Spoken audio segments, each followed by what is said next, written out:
Hi everyone, स्वागत है सबका एक और वीडियो में।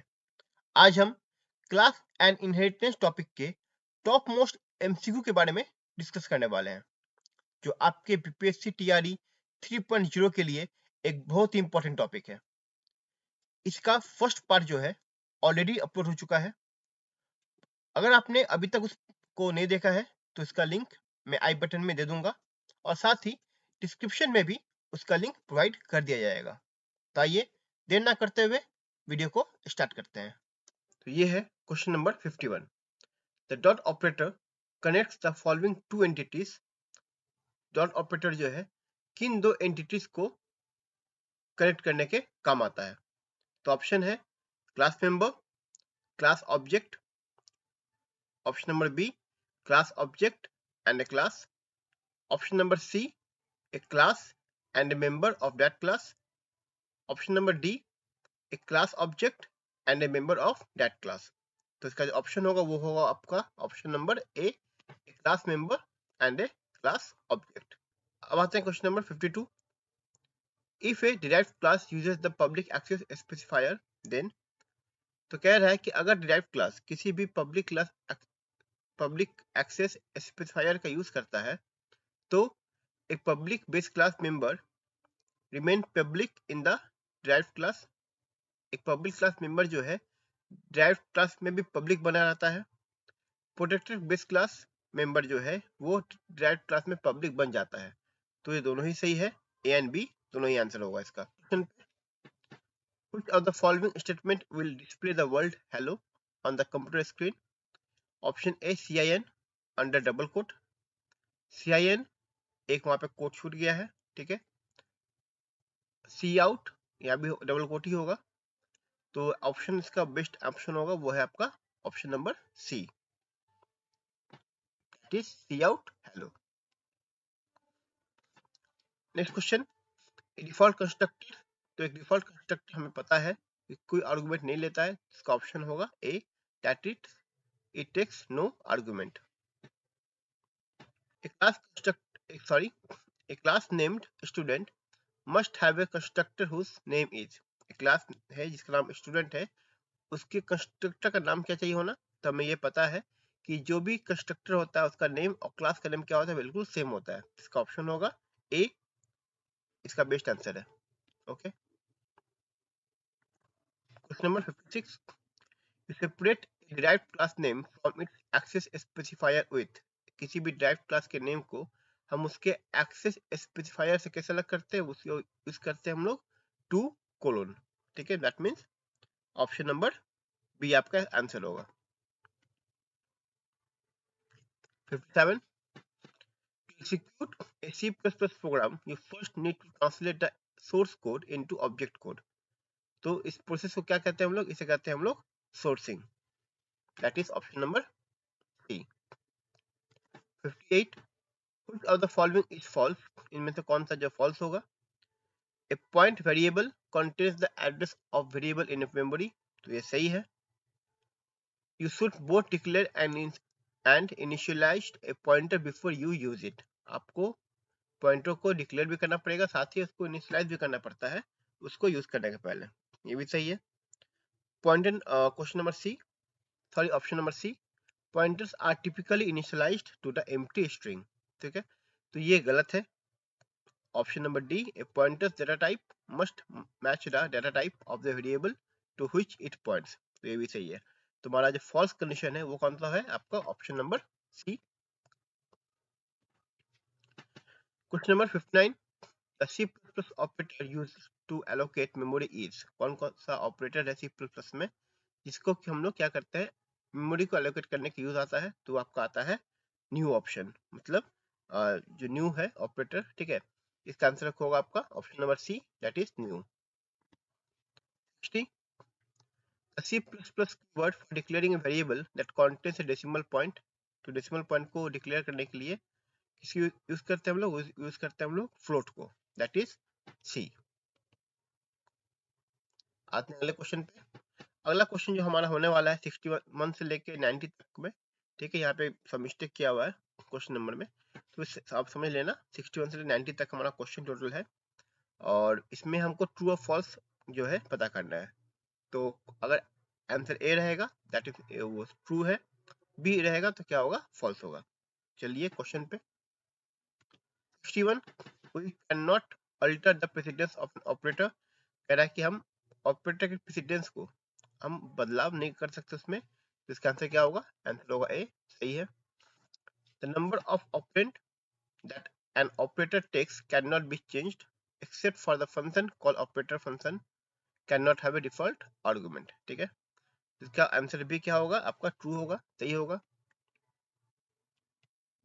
तीसरी बात है ऑपरेटर्स, ठीक है, डॉट फिर आपका एस्ट्रिक फिर आपका स्पेसिफायर आ जाएगा, फिर question mark, size of can not B overloaded. ठीक है, तो इसका आंसर सही है, दैट इज ए, इस ऑपरेटर को आप ओवरलोड नहीं कर सकते हो।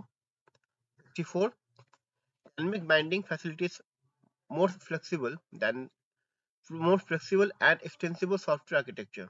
डायनेमिक बाइंडिंग फैसिलिटी जो होता है ज्यादा फ्लेक्सिबल और एक एक्सटेंसिबल सॉफ्टवेयर आर्किटेक्चर में माना जाता है। इसका आंसर होगा आपका 64 का, वो है आपका A, that is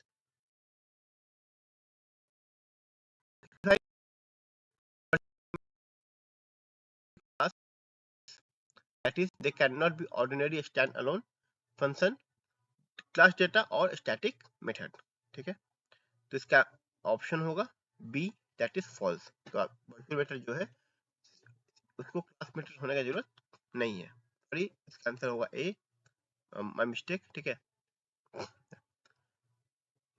next question है 65, the virtual function method must be class method, that is they cannot be ordinary stand-alone function, class data और static method। तो इसका आंसर क्या होगा, ए।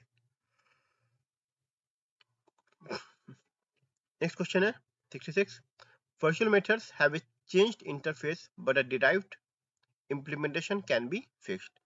virtual methods का जो इंटरफेस होता है उसको हम चेंज कर सकते हैं, ठीक है, उसका जो इम्प्लीमेंटेशन है वो क्या होगा, फिक्स रहता है। तो इसका आंसर होगा B, that is false.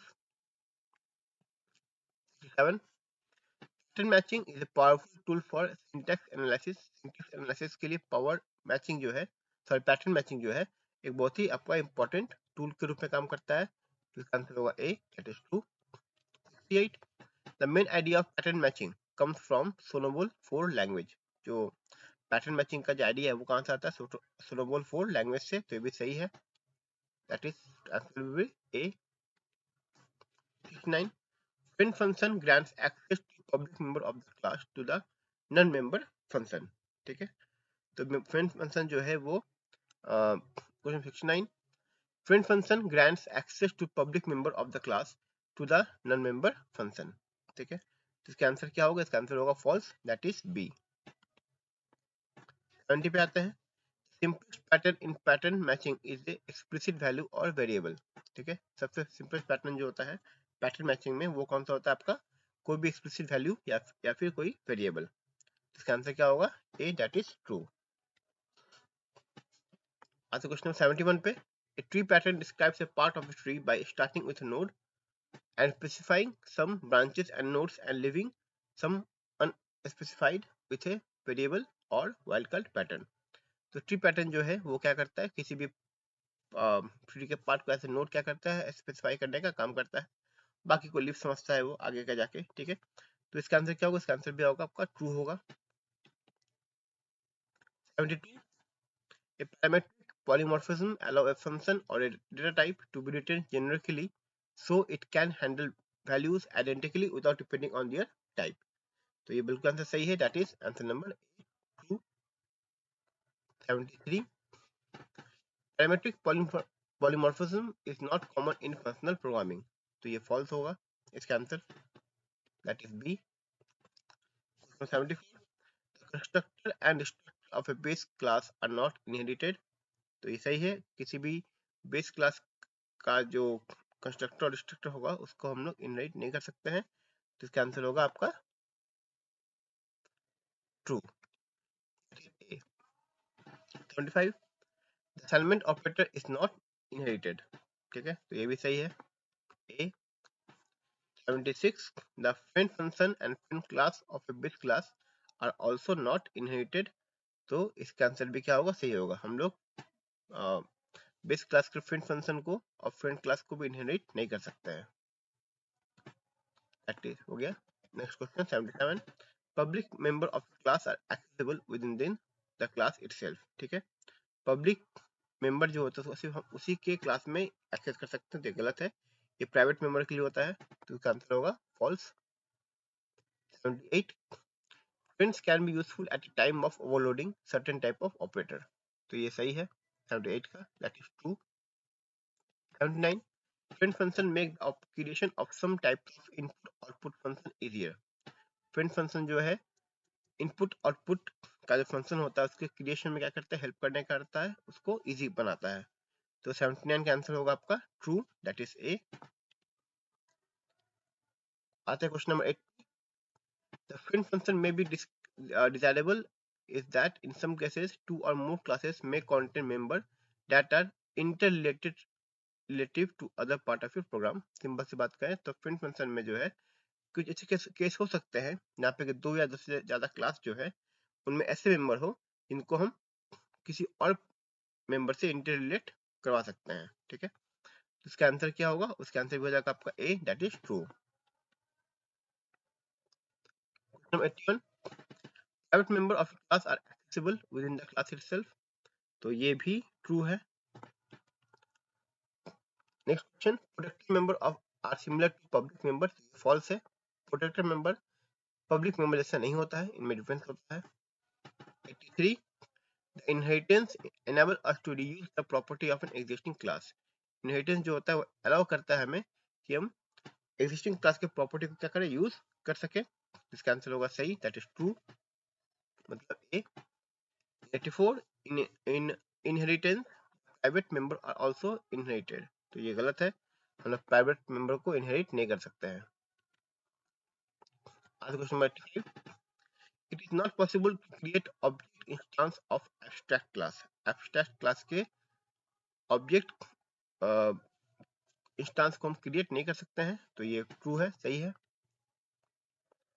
6, the polymorphism is a feature of programming language that allows values of different data type to be handled using a uniform interface। जो polymorphism होता है वो फीचर होता है प्रोग्रामिंग लैंग्वेज का जो हम अलाउ करता है कि हम अलग अलग डेटा टाइप के वैल्यूज को क्या करें, एक यूनिफॉर्म इंटरफेस में यूज कर सके, तो ये काम ही होता है किसका, पॉलीमॉर्फिज्म का, तो इसका आंसर होगा आपका A, that is true. 87 question number, the default constructor of a class does not have parameter, तो ये बिल्कुल सही है, डिफॉल्ट कंस्ट्रक्टर में कोई पैरामीटर नहीं होता, that is option will be A. 88, polymorphism increases the complexity by allowing the same interface to be used to access a general class of action। सबसे पहली बात ये है कि पॉलीमॉर्फिज्म जो है वो कॉम्प्लेक्सिटी को बढ़ाता नहीं है बल्कि क्या करता है, इसी करने के काम आता है, तो इस ऑप्शन यहीं पे आपका आ जाता है, क्या इसका ये क्या है, फॉल्स है। अब है question number 89, in inheritance we have declared function in such a way that they differ either in term of the number of parameter or in term of the type of parameter they take।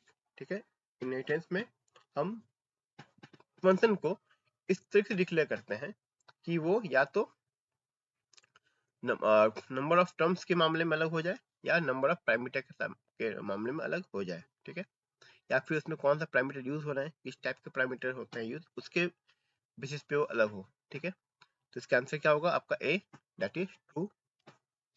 आज question number 90, in operator overloading the operator function can be either member और non member of a class. Operator overloading में जो operator function होते हैं या तो member होते हैं उस क्लास के या फिर नॉन मेंबर होते हैं, तो ये आंसर भी क्या है आपका ट्रू है। ठीक है, इसी के साथ ये वीडियो होता है खत्म। उम्मीद करता हूँ कि आपको वीडियो पसंद आई होगी, और अगर आपको वीडियो अच्छी लग रही है, पसंद आ रही है, इसके कंटेंट पसंद आ रहे हैं चैनल के, तो प्लीज चैनल को सब्सक्राइब कर दें। ठीक है,